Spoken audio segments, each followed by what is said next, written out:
Hi, this is Dr. Annapurni. I am a general dentist at Capstone. I am specialized in treating mouth ulcers and pigment related lesions of the mouth.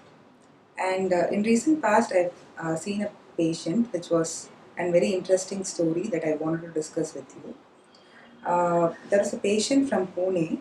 He had habit of chewing Paan for the past 5 years, and he ended up having a lot of pigments over the inner side of the mouth with difficulty in opening mouth and swallowing food, and he ended up losing almost 10 kgs of weight.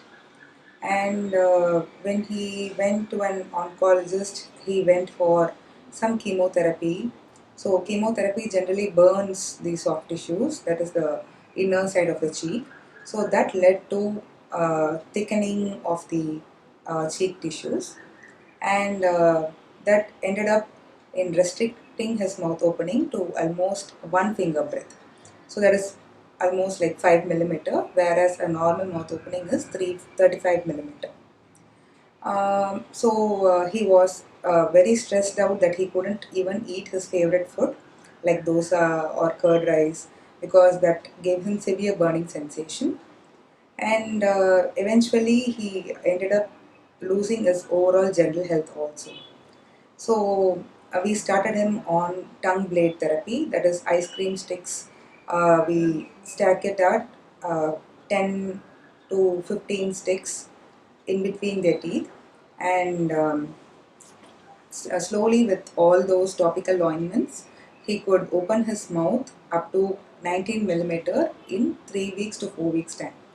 So that made a drastic difference in the patient's eye, that he could open his mouth up to three finger breadth, and you wouldn't believe that he was very happy. He went all over the clinic with three fingers in his mouth. So in fact, one of our colleague was making a joke that like a child, he was having three fingers in the mouth, but at that age and at his stage, he was very happy that he could get back to his normalcy. But unfortunately, since he had the habit of continuing Paan, he couldn't stop having it since it was an addiction. He ended up in other critical complications following after these therapy also. So henceforth, it is very essential to catch up these kind of uh, burning sensation and mouth ulcers and pigmentations at an earlier stage with a periodic visit with the dentist. So these can be easily reversed and managed, and the patient can also have better overall oral health and general health, and not end up in critical complications. Thank you.